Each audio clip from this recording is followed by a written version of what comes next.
It's stacks on stacks on stacks on stacks on stacks on stacks on.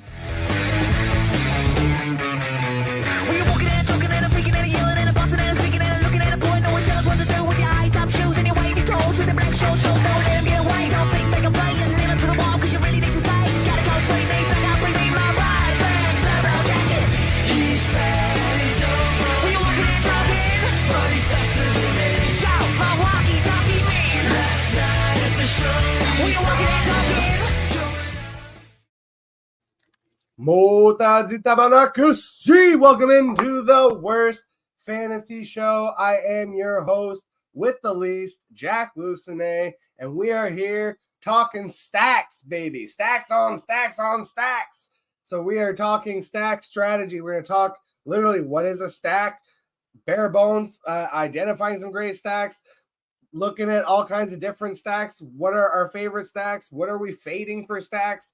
And to discuss all this stack energy, you know, I had to bring in my guy, Hoov. 1, 2, I got big booty bitches, big booty bitches. I got big booty bitches, big booty bitches. I got big booty bitches, big booty bitches. I got big booty bitches, big booty bitches. Oh yeah, he's twerking his way in. It's Hoov. Big booty, baby, big booty, big. Oh man, we are rolling. We're feeling good today. We're talking Hell yeah, stacks. welcome to the show, Hoov. Before we get started into the whole stack talk, just tell the fine people watching where we can find all your great work. Oh man, you can find me over at HoofTube right over here. Well, if I can figure it out, right down below, right here. At HoofTube on X, Twitter, whatever you want to call it. Come check me out. You guys can also check me out at the Optimus Fantasy Crew. You're going to be checking us out you're going to be seeing all kinds of content from the Optimus throughout Twitter timeline, Reddit, YouTube. So come hang out with us. Come subscribe. We got something cooking over there, as well as the Club Fantasy team. I recently joined the Club Fantasy team. So if you want to go ahead, check out. I got a new article with Club Fantasy that just dropped this last week regarding Keenan Allen and the Bears on his fantasy value. So go ahead, check it out. Mercedes Lewis just joined the team, and I was breaking down that 13 personnel. So watch out for those tight ends. Hell yeah. Make sure you guys go give Hoov a follow. And also, hey, please drop some questions in the comments. We're going to hit them if there are any after the whole stack talk towards the end of the show. So make sure you stick around for that. So let's just get right into it. Let's start with, what the hell are stacks? I have a hot investment opportunity that you are going to want to jump all over. Hit me with it, Daddy. The Snake Hole Lounge Heard of it? is looking for investors. No way. Yesterday, if you would have asked me, I would have said no, but thank God my grandfather just died, so I am a flush with cash. Awesome. So just for new players, in case you guys aren't aware of what the hell we're talking about, stacks in fantasy football is basically drafting multiple players from the same team. So there's the most popular stack is, I would say, quarterback, wide receiver, or quarterback, tight end, because you're getting the double up every time they score a touchdown.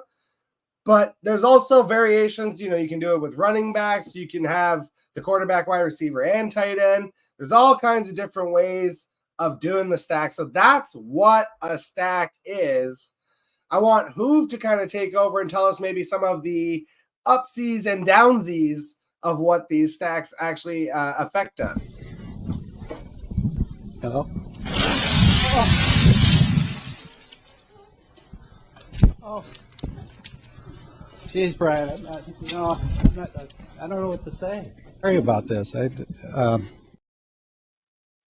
I love it. I love a good Jenga game, man, especially if I'm a little you know. But for stacking, I think that's very important that we're going to talk about stacking, and we're going to talk about the benefits of stacking. We also should talk about the downfalls of stacking, and that stacking players together can be very beneficial for constructing your rosters, because you want to double up on those touchdowns. If you really believe that this wide receiver could get 10 targets a game, like your Amon-Ra St. Brown, your wide receiver ones that are demanding all these targets, those are the wide receivers that you really want to be targeting and stacking with those quarterbacks. But there are downfalls of it because you're also going to have to invest very highly in a lot of these guys. You're going to have to draft them a lot earlier just to kind of solidify having those players together. You might have to draft a Kirk Cousins a little earlier than ADP just to assure him. And then I'm sure a lot of people that drafted Kirk Cousins last year learned that if injury happens, you just wasted a very high draft pick on someone, and you're still getting a lot of value out of that other wide receiver, but you're pretty much drafting at their ceiling at that point, hoping that those two are going to link up quite often. So there are pluses, there are minuses of stacking. I'm a stacker. I'm a speed stacker. But there are a lot of times I've gotten burnt from stacking and trying to find the right one. So I'm glad that we're going to go through. We got our top 5 today. Jack and I are going to go through our top 5 as well as our top 5 sleepers later. So we're going to talk about all kinds of stacks, whether we're right or we're not. This is who we believe in, and this is what we're going with. So, Jack, back to you. I definitely think that you're onto something there. I mean, there's the viability of the stack. You know, we saw it so traditionally with Mahomes, Travis Kelce, and yet last year that stack finally let people down. So it can definitely be a volatile thing. But I think the other thing that we need to talk about, is it overrated to stack now because so many people do it? Soft. Overrated. Pretty boy. A bitch. Yeah, I've watched that clip like at least a dozen times putting this together, and every time he's like, a bitch. Just that face. I don't know what gets me about it. But yeah, I think there is something to be said about, you know, everybody does the stacks. You see it all the time of like, oh, I got sniped on my stack. And, you know, sometimes it can be to your service of like, you know, certain stacks don't work out, whether it's the wide receiver gets hurt, the quarterback gets hurt, or both. And a lot of times it feels like it can tank the value of both, especially if it is like the quarterback, for example, that gets hurt. There are only a handful of wide receivers that are going to overcome, you know, the Kevin Cobbs and the Nathan Petermans of the world coming in and throwing them the football. So it's like, I do think there is a little bit of it being overrated in the sense of, again, when everybody zigs, you're not supposed to zig with them. You're supposed to zag. Do you feel that way all about the stacks, or do you think it's just about identifying the value stacks or pivoting on to different stuff? Like what do you think about, you know, just the general sense of, hey, maybe this is just an overrated strategy and we shouldn't be putting all our eggs in one basket all the time? I think that a good way to go about it would be like, people are going to often stack their rosters, and if you can avoid it, I think that one thing for me, with doing fantasy more often and like really just kind of like looking for little things throughout it and getting more experience in it over the years, is that stacking is, to me, it's almost as beneficial as just doing rankings. Like if you do rankings and you know your top 32 teams or top 32 players, you know that like a guy like if I believe in DK Metcalf over someone like Michael Pittman, and if I genuinely think that DK Metcalf is going to produce a lot more than Michael Pittman, even if I drafted Anthony Richardson, should I go for the stack or should I go for the guy that I know is just going to put up more points? So I think that over the years, like when you get more comfortable with understanding the game of football and that you can do more ranking style basis, consensus, you know, thinking, I think that that's where you can really benefit from it. Just kind of knowing like, all right, well, if I stack this player, I'm only like 2 targets a game less than I would have from the other guy, you know? That's probably a weird way to put it. I'm just trying to think out loud with that one really realistically, but I think people can kind of understand where I'm coming from with it. Like if you have a guy ranked higher, just kind of look at to see like where the difference is in points, because there's times where you're going to take that dip. And then there's times like, it's like, I just genuinely can't. You have to draft the better player, even if you think that you're going to get priced a touchdown each week. See, I like that actually because it's a perfect lead into the final point before we actually get into our top 5 stacks, and both for just top 5 in general, and then our top 5 sleepers. And the thing that I wanted to talk about before we get to that was identifying overrated and underrated stacks, and basically that's how you thread the needle nowadays. Is you got to identify the stacks. I want you to draw me like one of your French girls. Wearing this. All right. Wearing only this. Sorry, no laughing.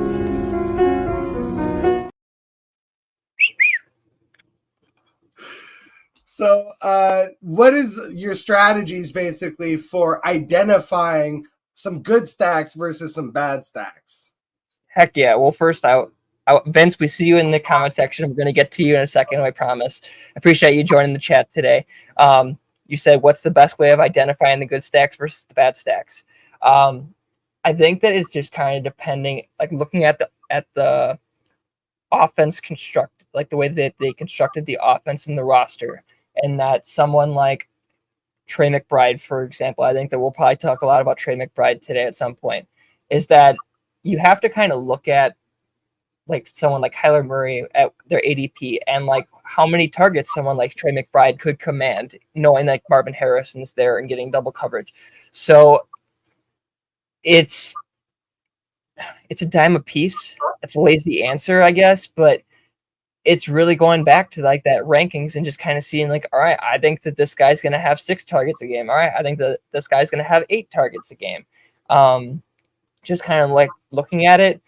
The best way to know a bad one from a good one is that someone like Jordan Love. There's players that I could stack with Jordan Love, but is Jordan Love like your favorite person to stack with this season? Because there's so many talented wide receivers there. It's hard to get sold on Christian Watson or Jaden Reed or Dontavian Hicks or Wicks, just because there's so many like ways that he could contribute or distribute the ball. So I think that just kind of finding the guys that like, all right, these 2 are locked in. Those are the good ones. And anyone else that the targets could go elsewhere, fade them a little bit. Well, and we'll talk about some of the popular rookie stacks that have kind of popped up after the draft. Before we actually get into the top 5, though, I did want to throw in Vince's question since it is related. If you guys want to drop other questions, just ask us anything. We'll hit it after everything. But for right now, what's the hardest stack to pull off this year at current average draft position? So what have you found? I don't know if you're doing a lot of best ball stuff or even in Dynasty, whatever floats your boat. What do you think is the hardest stack to achieve right now? One of the hardest ones I think that people are gonna like really reach for is the Anthony Richardson Pittman stack. I'm just more of an AD Mitchell believer, and I think that he could steal some of those touchdowns away from AD Mitchell, or away from Michael Pittman. So I'm not as big on that stack, but I could see people reaching for that one a little more. I could see people reaching for the Kyler Murray, Trey McBride stack, even though that one, in my opinion, is very justified and worth it. That's probably one of the hardest stacks that you can get this year because everyone's kind of on that train. Even like Hurts and Brown, I feel like things just kind of have to really fall the right way for you to get that. Or even Mahomes and Kelsey. And good luck getting that stack in Scott Fish this year. Good luck. Speaking of Scott Fish, since you brought it up, actually, let's also hit Sir Football asked, can I have a stack that includes a kicker, or is that doing it wrong? It's doing it wrong in every league except for Scott Fishbowl, which has a kicker flex, and the kicker points are pretty crazy in Scott Fish. So you're going to want to stack with a mediocre quarterback is what you're going to want to do there. I wouldn't consider this a stack, but like Linda with her kicker rankings, she was talking about in the Optimist Podathon. It's like you kind of have to like look for players that you expect regression in their offense, that they're going to be set up for like more kicking opportunities. So that's why like Jake Elliott, like just seeing how the Eagles offense like kind of fell apart the second half of the year that he had so much fantasy relevancy from it. So I wouldn't consider it a stack, but like you are kind of looking at a stack between a kicker and the offense. So I think there's some truth to that comment. So let's get into our top 5 slam dunk stacks. Do you want to see me dunk? Sure. Yeah? Okay. Are you guys ready?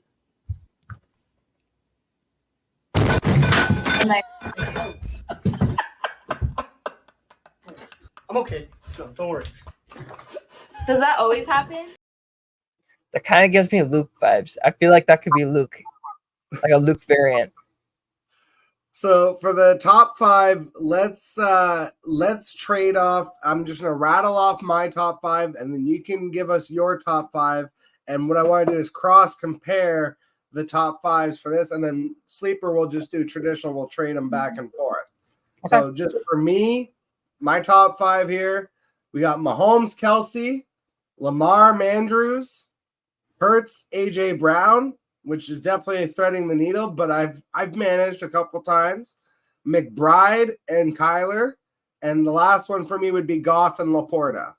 So those would be my top 5 stacks. I definitely lean more the quarterback tight end. I think it's easier to stack with the onesies versus, just getting a wide receiver, because I like having a little more variance in that sense, because wide receivers can be so finicky anyways.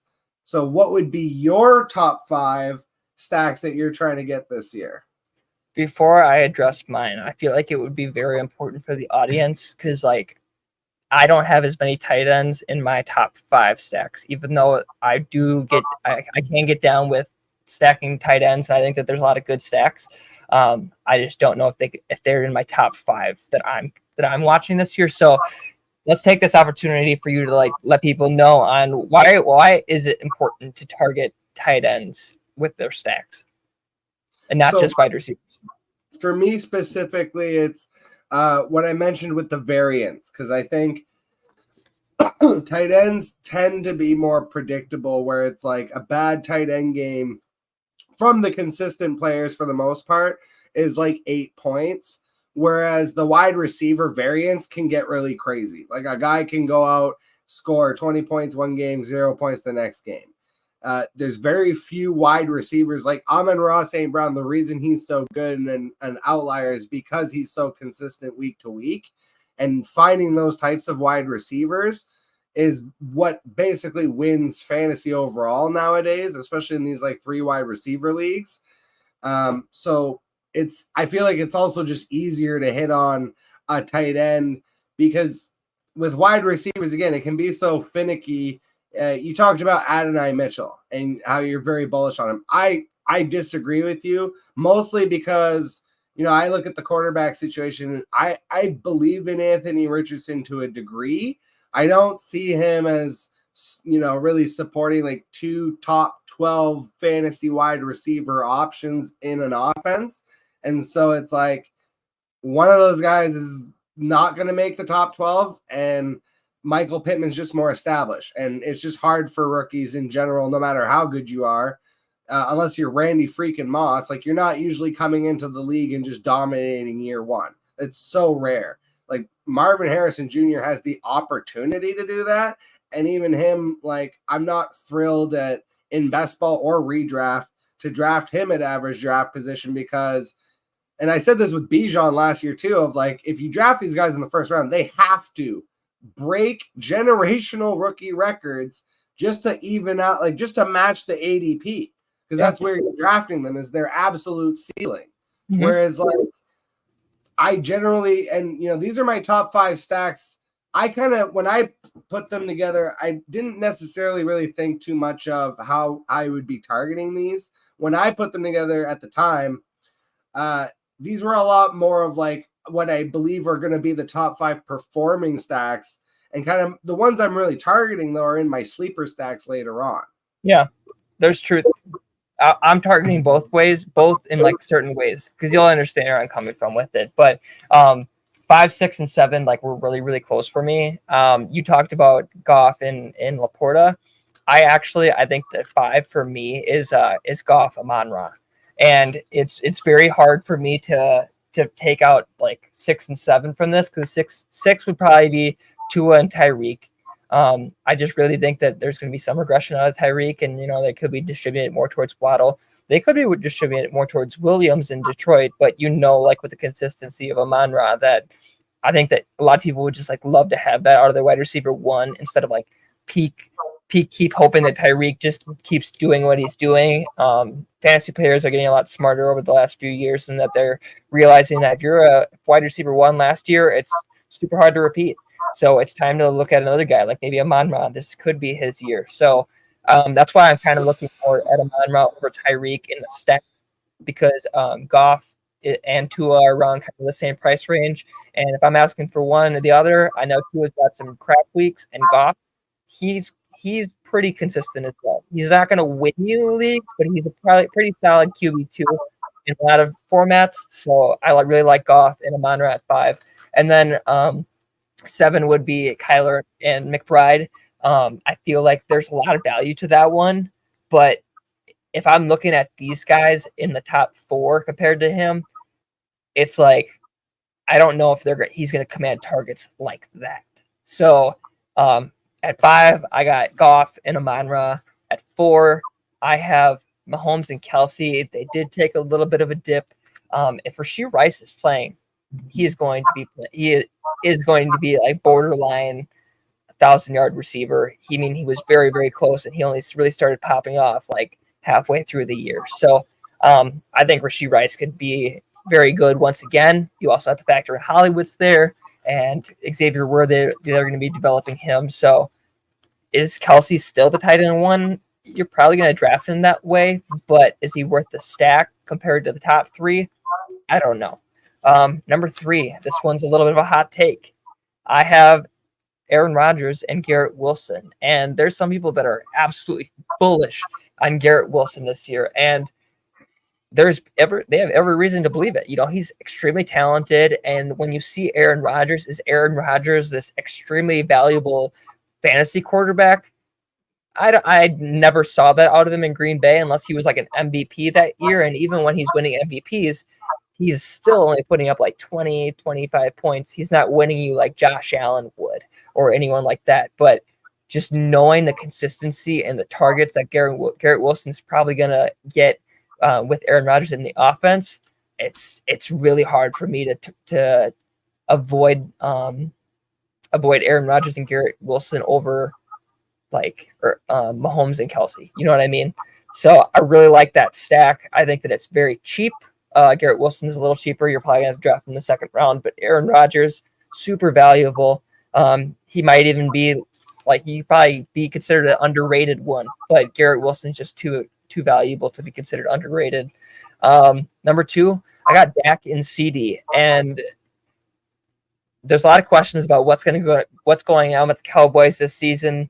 But there's one thing that I think everyone knows that's certain, and CD Lamb, like rain, sun, snow, whatever, CD Lamb is going to be the wide receiver 1 in Dallas, and he is going to eat. So I feel really good about that, especially like if you really want to believe that that Jake is going to just like blow up and be like this tight end 1 this year. I mean, you could believe that, but even as a Badgers fan, I'm not gonna hype him up to that level. So I just know that CeeDee Lamb is still that dog, and Dak Prescott, CeeDee Lamb is probably the 2nd best stack you can get this year, but not as valuable as the number 1. And because Dak just doesn't have that rushing upside like this guy does, and also in the NFC East, I have at number 1 Jalen Hurts and AJ Brown. I love the number 1 call of Jalen Hurts and AJ Brown. The only reason I probably don't have that as I would close to number 1 also is it's 2 things. First of all, Mahomes, Kelsey. Yes, last year was finally like the down year. I think this year is pure rebound. And the reason is everything you say. Patrick Mahomes is one of the only quarterbacks in the NFL that when you say to me he can have a 5,000-yard season and support like 3 or 4 even 1,000-yard receiving option, I'm like, yes, of course, it's Patrick Mahomes. Like, he can do that. We've seen it before even. So it's a little different in that sense, but also the reason Kelsey took the step back was because it finally caught up to them that they don't have Tyreek Hill opening up space, and none of the other wide receivers stepped up really. And so it was just easier for defenses to basically all target Travis Kelsey. And he's so good that he still was productive, even still, despite being really, like I said, defensively targeted by defensive coordinators as the primary option. Like, we take out Travis Kelsey and we let everybody else try to beat us. Like, it used to be we have to account for Tyreek Hill and Travis Kelsey, and it was impossible because Tyreek blows you up over the top and Kelsey kills you in the middle. You have to pick your poison. Well, if Hollywood or Xavier Worthy or the combination of the two can account for a facsimile of Tyreek Hill, and then at some point you add in Rashee Rice also, it's like now you are back to the pick your poison offense. And that's what made Travis Kelsey so good. Actually, it wasn't just the fact of the connection of Mahomes Kelsey, is that it was loosened up by the fact that you had to account for these other guys on the field. So I feel like if those guys hit, then Mahomes Kelsey are going right back to number one with a bullet. But I had AJ Brown and Hurts at 3. I'm not concerned about really offensive regression for Philadelphia. I feel like, the whole team kind of sunk at the end of the year last year. I don't really see that carrying over into this season. I think they're going to be coming in refreshed, especially they've got Saquon Barkley now, which is a huge upgrade. That is underrated, so underrated as an upgrade from DeAndre Swift, not just as a skill level, but people forget that when Saquon came into the league, he was literally called, like, people said, like, if Saquon was a quarterback with the mentality that he has, he would have gone number 1 overall with a bullet. So you take that personality, that mentality, and you put it in the landscape of the Philadelphia Eagles, and in that backfield behind that offensive line, even without Jason Kelsey, who they've already replaced with a competent player, like, the offensive line is still going to be good. Jalen Hurts still going to be good. The AJ Brown's still going to kill it. People act like AJ Brown had a down year and he had 1,500 yards last season. So, like, if he reaches potential, and the fact that he goes next to Garrett, like, I like that people like Garrett Wilson. Garrett Wilson hasn't done anything in the league because he doesn't have a quarterback. I can see the flashes and that he's hyper talented. I totally get that. He's basically produced like less than Chris Olave because his quarterbacks keep getting hurt. Right. And I'm not the guy that's going to suddenly start believing in 40-year-old Aaron Rodgers coming off an ACL. I don't care how many darkness retreats he does.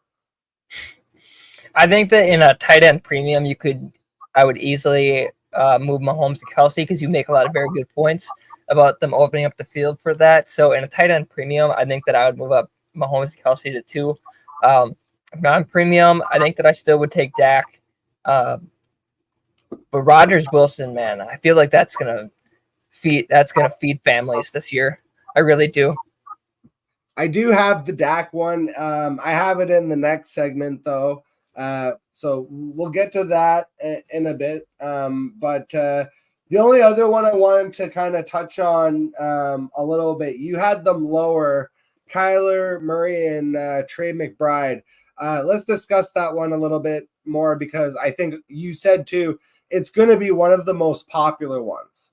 I think early for a lot of us best ball drafters, it was easy. It was actually pretty easy to get because Kyler Murray was going at the discount. You had to pay up for Trey McBride, and you still have to pay up for Trey McBride. But now Kyler's ADP is creeping up. What's the point where you're out on having to pay up for that? And especially, again, let's consider a format like Scott Fishbowl, where it's not just a tight end premium. It's going to be like a crazy tight end premium this year. Dude, that Kyler Trey McBride stack in Scott Fish, that better be a 111, like a 112, like 201 type thing, because the mobility and the rushing upside that you can get out of rushing quarterbacks. If Kyler hits this year with Trey McBride, it's gonna be like insane. But I also I'm a Tip Raymond guy, and there could be there could be two tight end sets that Tip Raymond sees the field, especially with like the offensive line for the Cardinals not being the greatest. There's still a lot of room for improvement there, and there could be two tight end sets that just kind of open up the field. Maybe Marvin Harrison is double covered. Trey McBride is extremely valuable this year. I think that he's my tight end one. It's like, do I think that Kyler is worth paying up for compared to the rest of the quarterbacks? That's where I'm a little bit more out on, because like I think I've said it on like every podcast I've been on. I can't hate on the quarterback rankings this year because I feel like every single one at value is worth the price. Like any single one I would take a chance on, even like Derek Carr at like quarterback 20. Like why the fuck not? And in a QB like 3, as a QB3, why not just like take Derek Carr at that price? Even if it's just like for like a few weeks, just because my quarterback's banged up. So I can't hate on like any of the quarterback rankings, except knowing, like I alluded to earlier with stacking, it's just kind of like look at what you're going to get out of the quarterback that you have to stack them with versus like the next guy, and see like how much of a point difference that is. All right. Before we move into our sleeper stacks, let's actually hit one in the comments that we both overlooked. Burrow Chase did not make either of our lists. Are we overlooking the Burrow Chase connection? I think Jamar Chase, we talked about CeeDee Lamb repeating as wide receiver one in fantasy. I don't think it's ever been done. So if there's somebody else that's going to overtake him, I mean, Justin Jefferson's got a rookie quarterback. All of a sudden, you talked about possible regression for Tyreek. Could this be the Jamar Chase year, actually, where he's the wide receiver one if we get a healthy Burrow all season? Are we basically, is this a stack that we're overlooking, especially because Burrow right now is at a discount? This is a very good point, and I'm kind of taken back first that I didn't think of this. But there's a reason why I don't think I thought of it, and it's that people have gotten burnt. People are going to start Jamar Chase regardless. And I don't know if there's a human possibly way that you can stack these guys anymore unless you have like a 201, 112 pick. This one probably is the most valuable or second valuable overall, but this is also the one that could let people down the most, just knowing Joe Burrow's injury history. So people are going to choose each guy. They're either going to draft Jamar Chase and ride out that value alone, or they're going to draft Joe Burrow and try to go for the T. Higgins stack. I think that's probably the best answer I can get out of it. But if you have a Burrow and Chase stack in a dynasty league, congratulations. Like you're set up pretty well. I made people really mad at me last year because I traded away Joe Burrow and Chase straight up for Josh Allen and Drake London, and everybody lost their minds. And then Burrow was hurt for like a bunch of time, and I still didn't make the playoffs in that league regardless, but like I won more games because I had Josh Allen than I would have won with even the combination of Chase and Burrow. And it was a free redraft that I found on Twitter, so there was no ramifications. And I even said, this is one of those trades that I will make for myself, a little bit of risky business, because I kind of want to see what happens and see if maybe I'm right, and do something completely like against the grain. And I'll do that sometimes in leagues like that, where it's like, yeah, okay, I was invited on Twitter and it's free and it's a redraft and I probably won't even be in it next year, and I'm not. The league ended.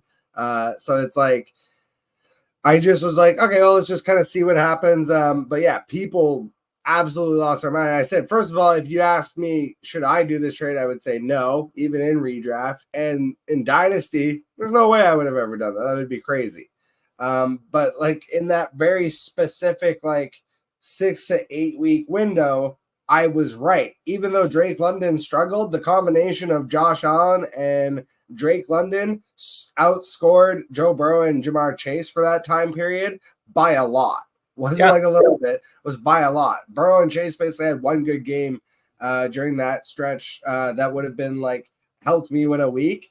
Whereas like I actually won several weeks after making the trade only because I made the trade. So just kind of putting that out there too before we move on. But let's get into the main event. This is why everybody's actually here. This is why everybody's still waiting here. And if you guys want to drop some questions, please feel free to drop some questions so that we can hit them after we are done the stack talk.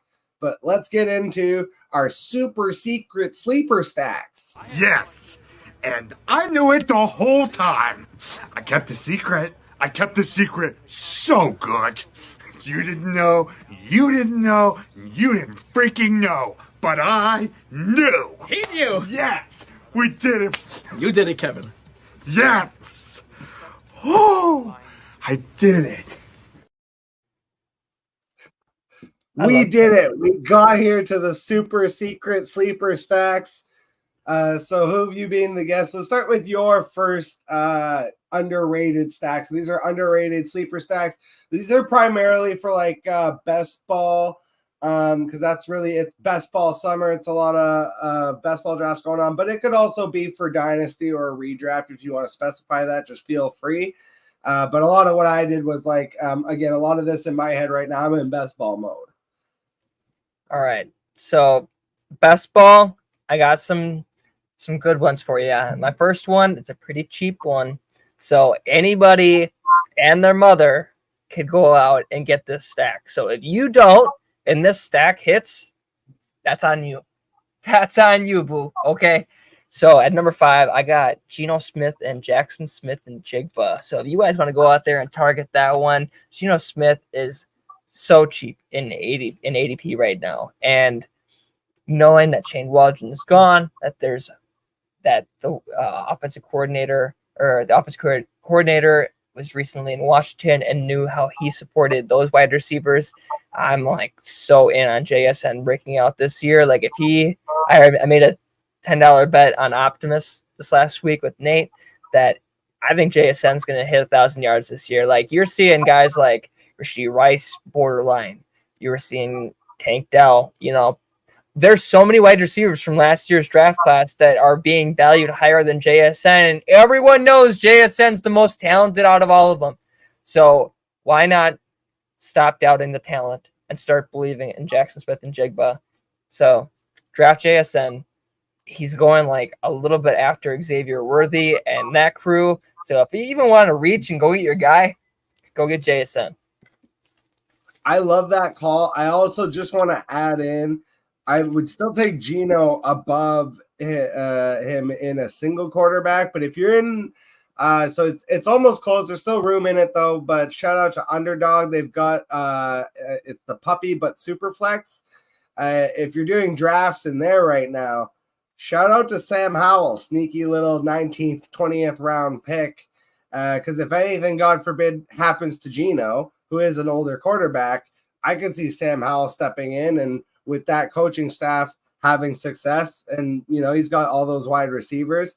So I don't think that would be too much of a downgrade necessarily from Geno. So I think it's a good call, JSN. Tyler Lockett, obviously getting long in the tooth at this point. I still think DK Metcalf is the primary receiver. Like he's just an alpha wide receiver. He commands a certain amount of targets, but I think JSN is definitely going to ascend past Tyler Lockett this year. So I agree with you on that. I like the stack too, because you can definitely get it at a discount. All right. So who's your 5 then? So my number 5, okay, let's try and go in reverse order from worst to first, basically. So I am strangely super in on Bo Nix and Troy Franklin. For one thing, there you want to talk about dirt cheap, like in single quarterback, this is you can double tap these guys usually in rounds 16 to 18. Like these are last round picks in redraft and best ball single quarterback. Even in super flex, you can get them at a pretty good discount, especially Troy Franklin. And normally I wouldn't be like super in on rookie quarterback and wide receiver, but when they literally were just together balling out in college, and with quarterback wide receiver, one of the things that you always struggle to build right away is that rapport, and that kind of like that mind meld. And they talk about that all the time, famously quarterbacks and wide receivers having that mind meld is so important at that position because a lot of it becomes instinctive, and that's how you kind of gain those seconds on the defense. Well, they already have a lot of that because they just literally, again, they are already paired in college. They're coming in together now to the NFL on a team with nothing but opportunity. Like Cortland Sutton is your number one wide receiver, and he's all right, but he's better as like a wide receiver too. But he's going to play that role of that primary wide receiver. I think it leaves a lot of opportunity. A lot of people are enamored with Marvin Mims. I'm more in on Troy Franklin. I think if Troy Franklin hits, the athleticism, the mind meld with Bo Nix, the way that he will, I think, be able to move around the offense. Sean Payton is still, you would think, Sean Payton. We'll see. This is really, I think, a bit of a prove it year for him as well.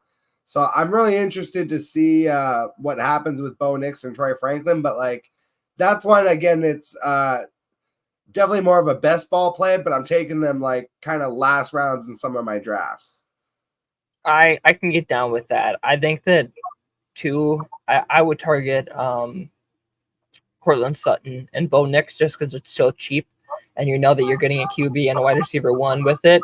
Cortland Sutton's shown like he can still be good. I mean, that stretch that he had last year with like touchdowns every single game, I was one of those people that was capitalizing on that. So I think I'd even like add to that and go Sutton Nix, but I can get down with the Franklin value. So anything else you want to add to that? No, you go ahead with your number 4 here.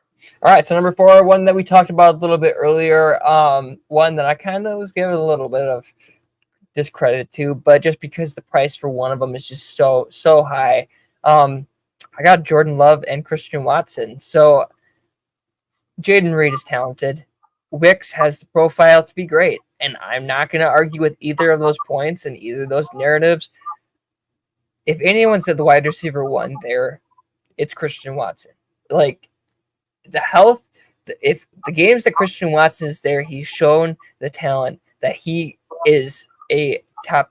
Okay, I'm not gonna say a top NFL player, but you understand, like he can be that playmaker in that offense. And if the Packers are a Super Bowl contender in people's eyes, in my eyes at least, you're looking at a wide receiver one potential for a Super Bowl contender. And Christian Watson has shown he's got so much value, whether that's rushing, whether that's deep ball. I really like Christian Watson, and if he can stay healthy, and you're seeing it with the reports, like with the muscle, with him having like 20% more muscle in his right leg than his left, like you understand why those hamstring injuries are happening when he's overcompensating. So if he can get that down, I'm all in on Christian Watson and Jordan Love. That's a really difficult one for me personally, because you talk about when you get burned the year before. That's what happened to me last year. Christian Watson and Jordan Love was a stack that I drafted in Scott Fishbowl, and it's one of the reasons that I didn't make it all the way to the finals. I was saved by the performance of Jordan Love, who was greater than the sum of his parts. But the Christian Watson pick ultimately is kind of what sunk me down the stretch. I got lucky because I, took a lot of guys late, like Puka and A-Shane. And so, I hit on late picks. That's how you win tournaments like that, really, is in the late rounds. It's not the early rounds. But you can lose a tournament in the early rounds pretty easily. And, Christian Watson was kind of the one for me that really hurt me last season. For my number 4, I'm kind of sticking with the rookie theme. I don't know why I can't stop drafting the New England Patriots, but it's just because they're all so cheap. It doesn't even matter which ones you want to name. Drake May, Jalen Polk, Javon Baker. I'm Javon Baker is the one that I gotta say I am super enamored with. He just strikes me as the kind of guy who is pissed at where he was drafted and is going to play with the chip on his shoulder, and also will, I think, play as I think like the number 2, which means he's going to get, to me, ideally a weaker defensive opponent in his cornerback. But also Hunter Henry. I think Hunter Henry getting overlooked super cheap as like a tight end 2 or 3. Like in drafts where I did reach on a tight end like a McBride or a Travis Kelce, I often found myself taking Hunter Henry like super late just to kind of back myself up for, if I need a pinch hitter tight end basically for a couple weeks. I kind of like Hunter Henry just to keep doing what he's always done in his career, which is like 500 to 700 yards and 5 to 7 touchdowns. I'm going to reiterate what Coop said on the Optimist Podathon about drafting your tight ends, because I love Hunter Henry this year. And if you're going to be looking at a deep tight end target that you think can pop off, you should be looking at the guys that you think that they could be like second or third in targets on their team. And Hunter Henry is one of those guys that I'm looking at like, yeah, he definitely could, in the Patriots offense, or even a Greg Dulcich. Like, I'm bullish on Greg Dulcich, but Hunter Henry has shown it a lot more than Greg Dulcich has. So, yeah, I think even standalone value for every one of those guys. It doesn't even need to be a stack. Like, just go get them because they're so free and so cheap. Number 3 for me. So you were talking about rookies. I'm going to stick with a rookie, and I'm going to go with the Jaden Daniels, Terry McLaurin stack. I do believe in Jahan Dotson. I do think that he's going to bounce back this year, but Terry McLaurin has shown, like, over the last few years, he's been waiting for a solid quarterback to come in there and really let him show the league what he can do. I mean, look at DJ Moore last year. Like, DJ Moore, once he finally got a quarterback, and however you guys want to feel about Justin Fields, like, that's the eye of the beholder. But once he got a quarterback, he was a top 10 wide receiver. Like, he finished wide receiver 6 in PPR and half PPR. Terry McLaurin is just as talented and easily could finish somewhere around there. So I love the value you can get on Jaden Daniels and Terry McLaurin this year, and even someone like Jahan Dotson. Why not take a stab on with Jaden Daniels? So, yeah. I want to double down on this one. I love this one. Also, we'll triple down on it. Vince Mapstone in the comments. Good call, Hoov. Love me some JD and Scary Terry this season. Jerry Bagshaw, don't worry. I see you there. We're going to get to you actually after this segment. I'm going to turn your comment. AJ Brown a little earlier, too. Yeah, but I'll turn your comment into a question, actually, so don't you worry. But I love this call. I actually had this. I put this on my list just as a backup in case one of us didn't hit it, because I am also very enamored with Terry, Scary Terry, just in general. He's, to me, almost like a modern day Larry Fitz of just had to deal with a litany of terrible quarterbacks. And, when he finally gets his Kurt Warner, he's going to blow up. And I think Jaden Daniels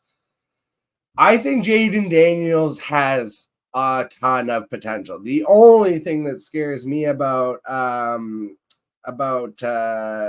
Daniels is that he's gonna have to learn to slide and get out of bounds. Like, he can't go the RG3 path of trying to get those extra. Like, dude, just get out of bounds. Like, be Russell Wilson. A lot of these quarterbacks need to watch Russell Wilson's game tape in terms of how he runs the football, because he takes care of himself and the ball, but also gets tons of yards.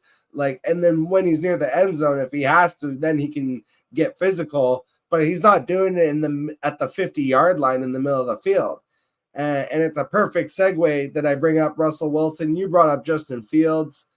I like both of them. This is my number 3. It's the Steelers. Just doesn't matter. They're all cheap.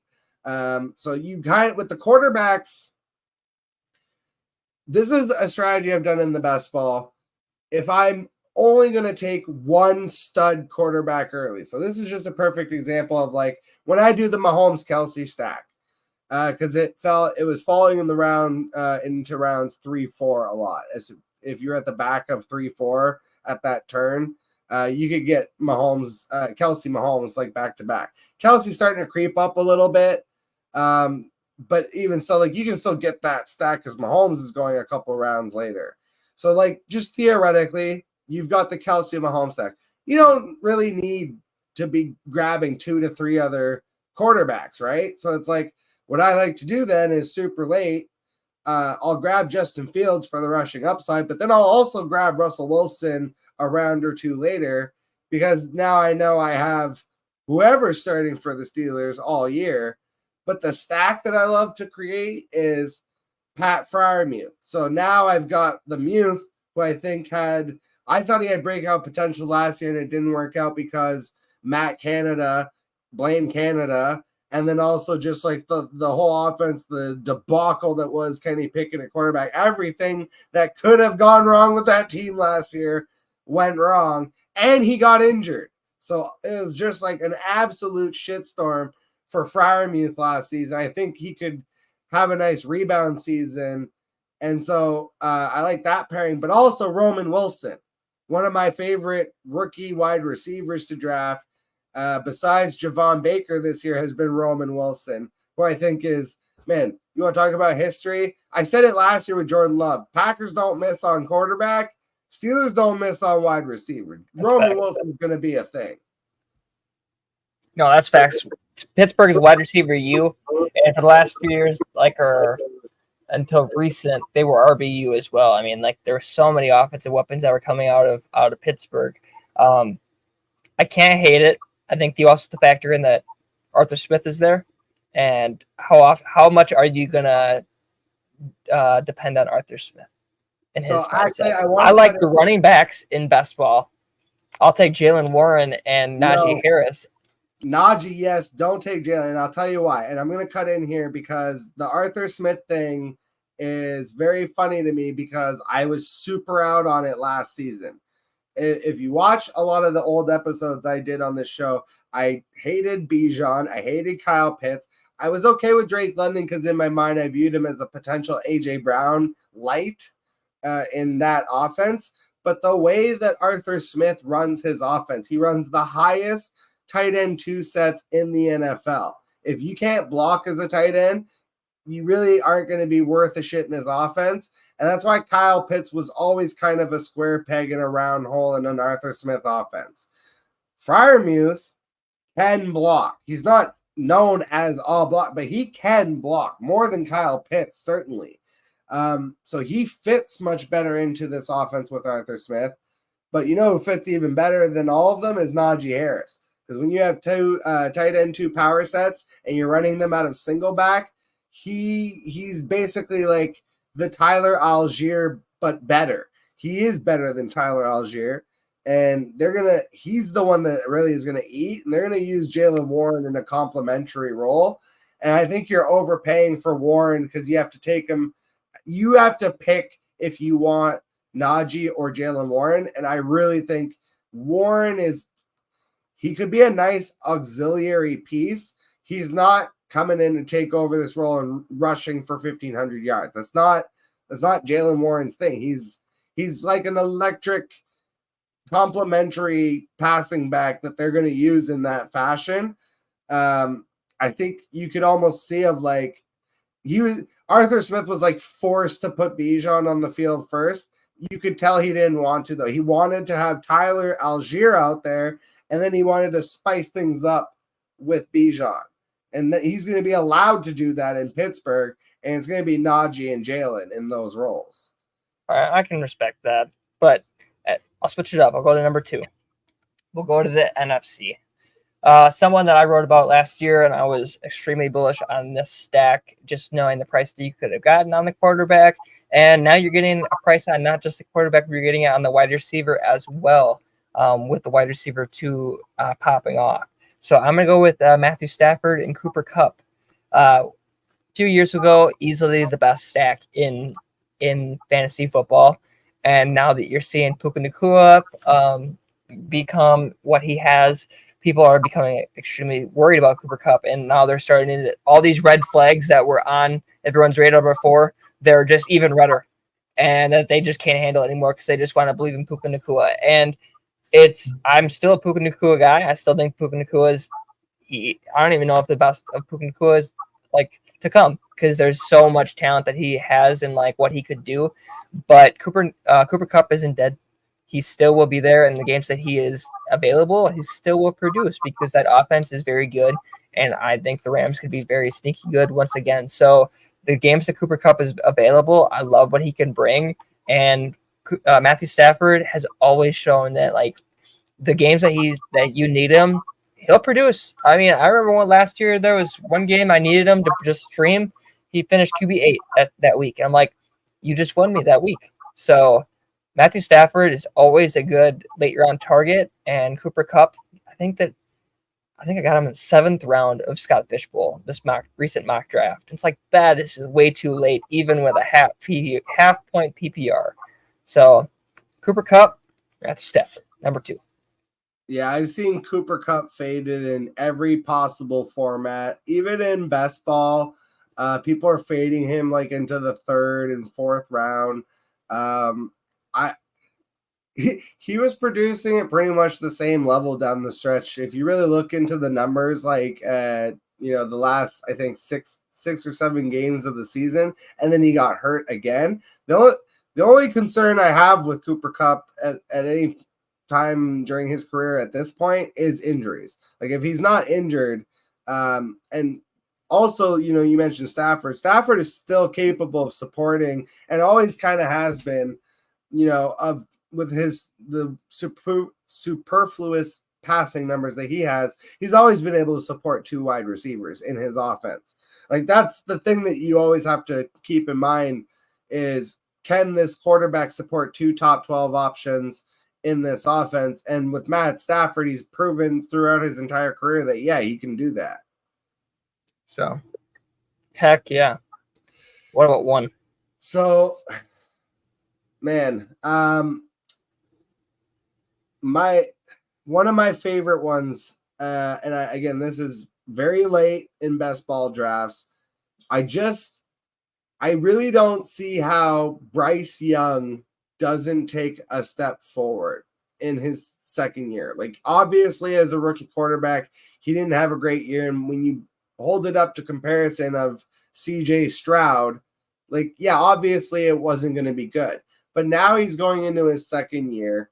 Even if you aren't a super believer in the Panthers offense, they have improved because they've added Deontay Johnson. They've added Jatavian Sanders. They've added Jonathan Brooks. And I'm not that in on Jonathan Brooks this year. Dynasty, sure, but for this year, I'm not in on. I haven't taken any of him in redraft or best ball. But Bryce Young and Deontay Johnson, super cheap. Adam Thielen, if you're just going to take like a guy in those last rounds, you're like, I know he's going to do something for at least the first 6 to 8 weeks of the NFL season. And in a redraft, I trade him in best ball, I'll take the points. But then the one I really like is, and especially in Dynasty, this is very much a Dynasty call, Bryce Young and Jatavian Sanders. Jatavian Sanders, I have him ranked as my tight end 2. I had him ranked as my tight end 2 before the draft. I have him ranked as my tight end 2 after the draft, even ahead of Ben Sinnott, who I love Ben Sinnott a lot, but Sinnott's kind of like a hybrid fullback tight end. It'll be interesting to see how they use him in Washington. Sanders is a pure tight end. He's a pure receiving tight end. He reminds me of Ben Watson was my comp for him. And you talk about, again, the opportunity of, well, Adam Thielen theoretically should still be the primary target this year, but he's old, and we all know that, and he always fades down the stretch. So it is going to be Deontay Johnson, but I think Jatavian Sanders has a path to being like when you look for tight ends, it's, do they have a young quarterback that they can grow with, and can they ascend to being at least the 2nd option in the offense, kind of like Laporta with the Lions last year. I don't know and I'm not saying Sanders is going to have a crazy rookie season, but Trey McBride, it took a year. He had his rookie season was kind of mid, and you saw flashes, and then it took off in his sophomore season. I could see a similar path for Jatavian Sanders. And again, him and Bryce Young, you can get them really cheap, especially like even in a dynasty, you can get them really cheap. I like that answer. So was that 2? That's my second, yes. That's I your have 2. one saved for my number 1. I really contemplated putting Deontay Johnson on here. Josh Hudson, writer for Club Fantasy, creator of Club Fantasy. He always talks about Deontay Johnson and just the target volume and like what he did in Pittsburgh and like how he's just like always follow the targets. And now he's going to Carolina, and people are like worried that he's not going to have the targets like he would in Pittsburgh, but he is. He's probably going to have the same amount of targets in Carolina that he had in Pittsburgh. So I love this one. I love this call.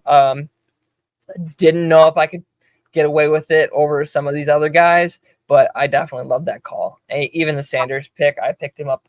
I used all my fab on him in one league. So I'm like, I'm not going to use any of this. I might as well just go out and get my guy. I think I like what Sanders is going to do. So I'll use $100 of fab on Jatavian Sanders. And I did. And I got him. So at number 1 for me, someone that I recently got to go witness get drafted at the NFL draft. And someone that I am extremely bullish, and I've talked about earlier on in this episode. I think that there is a lot of confusion about what's going to happen this year in this offense, and I recently wrote about it, so go ahead and check it out at Club Fantasy. So at number 1, I have Caleb Williams and DJ Moore. People are worried about Keenan Allen, and I don't think Keenan Allen's going to repeat or even come close to what he did this last year, but that's not a knock to him. That's just a knock to the way that Shane Waldron designs this offense in a 12, 13 man personnel or 13 personnel, and that these tight ends are going to be on the field, and that the slot receiver that Keenan Allen's going to be, he's going to be off the field. Who's going to be that one wide receiver that stays on? It's going to be DJ Moore. And like you've seen the relationship being built with Caleb and Rome Odunze, and there's a lot of value with Rome Odunze, but compared to what DJ Moore just showed you guys last year with Justin Fields compared to Caleb Williams runs laps around Justin Fields as a talent. So with what Caleb Williams can do with DJ Moore after what DJ Moore showed you last year with him, oh good Lord, please go buy some DJ Moore shares, everybody. Stop doubting him. He's so good. Oh, yeah. I was very in on last year, Justin Fields and DJ Moore stacks. I don't know so much if I haven't drafted Caleb Williams as much, but I've still been grabbing tons of DJ Moore. I'm not afraid to draft DJ Moore, and especially in the range of wide receivers where he's going. He usually ends up being actually like one of my favorites. Just to wrap up the segment before we get into the questions, because we got a couple questions I want to get to before we sign off here. My number 1 was reflective of your top 5 number 1, but it was Dak Prescott, but not CeeDee Lamb. It's Fergalicious, baby. Big girls don't cry. Jake Ferguson. So you really are, and I'm a Badger baby, so I'll listen. But go ahead. I already put this out on Twitter. He's this year's Trey McBride. The whole thing with Trey McBride last year, and I was on the Trey McBride train last year, was it was a breakout coming. And this season, I mean, he's already had the breakout. I think people are sleeping on the fact that this man had 70-ish receptions, 750-ish yards, and 5 touchdowns last season. Like, what did they add to this offense? Nothing. What did they change? Nothing. Where'd the quarterback go? Nowhere. Where'd the coach go? Nowhere. Who's the other guy? Who's the other wide receiver getting targets? Brandon Cooks in his 10th year now. Like, this team is CeeDee Lamb 1, Fergalicious 2. They even reduced the running back room. You lose Tony Pollard, who at least had some receiving chops, and you bring in old Zeke. So, if Zeke doesn't work out, which probably, let's just assume Zeke is washed and at best is going to trot for, 3 yards in a cloud of dust, they're going to probably pass even more than they did last year, which is crazy. And so I could see Jake Ferguson at the very least repeating what he did last year, but he could be even better. And then on top of that, his average draft position as compared to a Trey McBride or a Sam Laporta, super cheap. Literally goes next to Evan Ingram. No, I love that call. And there's a pathway to it. Like, maybe I'm the wrong guy that people are not gonna like this take, because I'm a person that, like, even if I don't agree with your take, if you're pushing a certain narrative that, like, I feel like is valuable for the game of fantasy football and people should hear that, like today I heard someone talking about how Roshan Johnson could lead the running backs in in rushing touchdowns. And do I believe it? I don't know, but like there is a pathway to that happening. So like I like that the conversation's being started about it and people are talking about it. You don't have to like it, but like there's so much truth to it. So like give people a break for, going out on a limb and trying things and like starting conversations about stuff. And like this is one of them, is that even if Jake Ferguson doesn't become Trey McBride, there is a pathway. You have a very good point with that. Like I'm more in on Trey McBride this year than like, and I think that he's my tight end one, but that's because I think that Marvin Harrison is going to get that double coverage and that he is going to be phenomenal. Don't get me wrong by any means. CeeDee Lamb has shown like he's going to have that double coverage and he's still going to produce. He's CeeDee Lamb. I think Marvin, he could take a year, before he earns that cred, or even like second half of the year. But also like, I don't think Brandon Cooks is done. Like if you ask me if I'd rather have Brandon Cooks or like Tyler Lockett right now at their age and where they're at, I think I'd rather take Brandon Cooks than Tyler Lockett, just because like there is a pathway to him getting more targets and taking away in that offense. But like what you were saying is so very true about Jake Ferguson. I've watched his game a lot longer than some people, just being a Badgers fan, and I liked him in the draft class, but that's because I'm a Badgers fan. Like I never thought that like, oh, Jake Ferguson's gonna like torch the league or anything. Like he's gonna be a starting tight end and I've been excited for him. I just don't know if I see that Trey McBride upside, even if there's a pathway to it. So let me read this to you because it's funny. I'm gonna read Trey McBride last year: 81 receptions, 825 yards. And 3 touchdowns. That's the massive breakout everyone is so crazy about, and he's now being drafted. I'm looking at right now. This is a super flex dynasty startup, and he went at 412. So let's go find Jake Fergalicious at 10.5. 10.5 compared to 412. All right. Yeah. I mean, the red zone targets speak for themselves. Like he's always on the field when they're in the red zone. McBride, I think McBride finished at 7. Fergalicious was at 8. They had the same amount of targets. Let's start there. They both had 102 targets. Ferguson had 71 receptions. So he had about, I think we said 82 for McBride. So a difference of 11 receptions. 761 yards did Jake Ferguson have. McBride was at 825.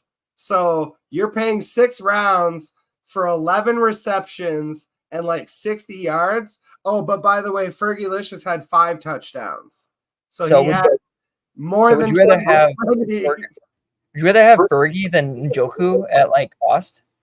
Yeah, right now, because especially in Dynasty, it's the thing with it is, again, it's the attachment to Dak Prescott and the Cowboys offense and the youth. Like I love Njoku. Njoku is a much older player. He's already like 28, 29 years old. Ferguson is like 25. Like he's going into his 3rd year. I think you talked me into it. Yeah, I'm super in on Ferguson this year. All right. The cost is crazy. That's insane. Like 10.5. I didn't even really think about that. No. So you're making very, very valid points. And I think the audience should lean more with Jack than me on this one. We're going to double back here. We're going to get some questions in. Jerry Bagshaw, thank you also everybody who's out there watching. And if you guys want to get some questions in, now's the time. He wrote AJ Brown is a stud. So many ways to go if you draft in the first year. So that's the question I'm going to put on you. You're at the 112. Let's just say you are in a 12-man dynasty startup. Let's go with the dynasty question here. 12-man dynasty startup super flex. You're on the board at 112. Who are you kind of targeting in that range, generally speaking? Give us a couple names. I think AJ Brown right now, he's probably at that point right now that you're gonna draft him in the second round. I don't think he's worth the first. I think you're still gonna target like a Amon-Ra over him right there, and he'll slide a little bit. You might even see like a Breece Hall, Jahmyr Gibbs, Bijan go before him right now. I don't think he's going to be able to get back to you. Like if you drafted 2 and you drafted Jalen Hurts at 2, I don't think he's going to get back to you at the 211. He'll probably go like 206, 207, almost getting you there. So if you wanted that stack, I would trade up like 3 or 4 spots and go secure him this year. So at 112, 201 in the dynasty startup that I was just referencing with McBride and Fergalicious, it was Amon-Ra and Marvin Harrison Jr. that went. That's really early for Marvin. I love it. I love Marvin, but man, that's really early, guys. Really early. I personally still have AJ Brown ranked ahead of him and some other guys. Next question. Tweeting meets. I didn't really understand this. I can't get enough of Bennett and McCaffrey. I'm not sure who Bennett is, but he had another question here. Do you try to do multiple team super stacks in one draft? So let's treat this like a best ball question. When you're doing your best ball drafts on Underdog or Drafters, do you try to do multiple team super stacks in one draft? Given the choice, what do you think is better? Do you do like a quarterback and double up wide receiver? Or do you think it's better? Do you think quarterback, running back is viable? Like, what's the deal with that? There's only one. Like, I think there's only one running back I think is worth stacking, and that's Christian McCaffrey and Brock Purdy. Just because you know like what those two are going to do. Everyone else, it's like, I mean, you could stack Aaron Rodgers and Breece Hall this year. There's a pathway to that. I've heard that the Falcons are going to be more of a run first offense anyways. So like, Bijan is probably not worth it with Kirk Cousins, but there's a pathway you could do that too. Super stacking, it's like there's one offense I think you can super stack this year. If you literally wanted to draft like every odd round a Falcons player this year and then throw Kirk Cousins in like one of the even rounds, do it. Because you could get Bijan in the first, you could get Drake London in the third, you get Kyle Pitts in the fifth, and then like Kirk Cousins, depending on whether it's super flex or not, like in the fourth or the second. So, yeah, like I really like super stacking this team, but you're really gonna have to find like a fantasy offense that people are like sleeping on. Like you're not gonna super stack the Dolphins right now. You're not gonna super stack the Lions. So like. Maybe a team like the Falcons are the super stacking team, but you also have to remember if they're bad, your whole team's bad. So we hit our sleeper stacks already, but what are some of maybe the stacks that even we were asleep on even deeper than what we went? Give me just like one, and this is based off the question from Sir Football. I'm turning it into a question. He said Levis Nuke is a budget stack. He also mentioned Caleb Williams and Cole Kmet. I'll throw one out too, just to give an example.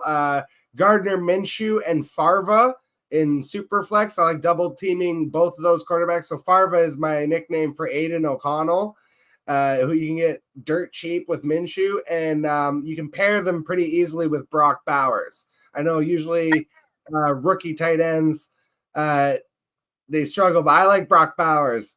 So yeah, it's fun to say Brock Bowers. So Brock Bowers and freaking Minshew Mania and Farva. What a combo. But are there any like super duper like, you know, we're just way sleeping on these guys because they're just that deep? All right. I got one for you. One that people are going to sleep on because, one, they're going to factor in that this guy's offensive coordinator just left and became a head coach somewhere else. Two, because this wide receiver has been outproduced by the other guy consistently.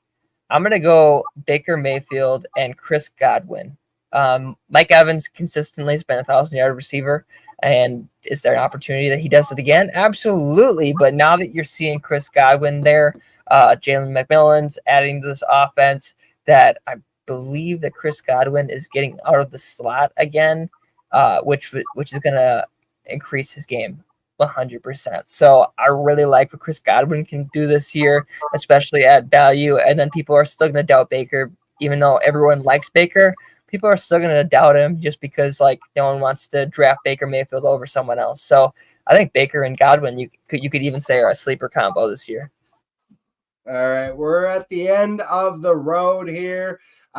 Just super rapid fire some comments we got left. I don't know what I missed about Fergie and Njoku. Not a Cowboys fan, but give me all the Fergie. So we even convinced Calvin Brown. We convinced a literal Brown to take a Cowboys instead. We got Tweeting Me's coming back. I'm snatching up Flacco like it's dessert at the Golden Corral. Grabbing some Mitchell, Flacco, and sometimes even their tight end.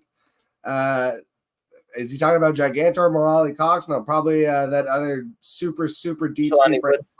Yeah, there it is, Jelani Woods. I couldn't even remember the dude's name. We're deep off into the woods. We're signing off here. Hoov, one more time for the people out there. Tell us where we find all your good stuff. All right. Well, if you're looking for me, you guys can go ahead and find me at HoovTube right over here, right there at on X or Twitter. Go ahead, subscribe, come join the conversation.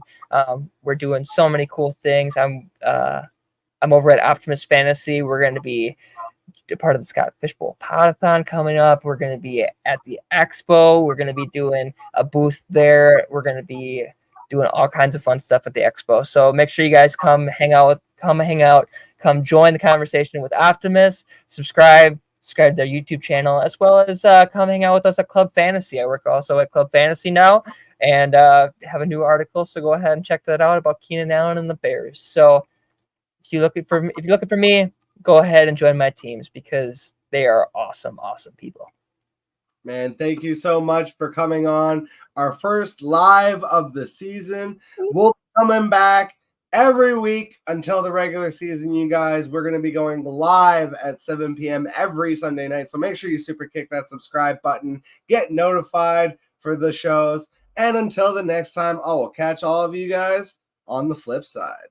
He's running down the middle by the 50. He's at the 30. He's bare-chested and banging his chest. Now he runs the opposite way. He runs at the 50. He runs at the 40. The guy is drunk, but there he goes. The 20. They're chasing him. They're not going to get him. Waving his arms, bare-chested. Somebody stop that man. Here comes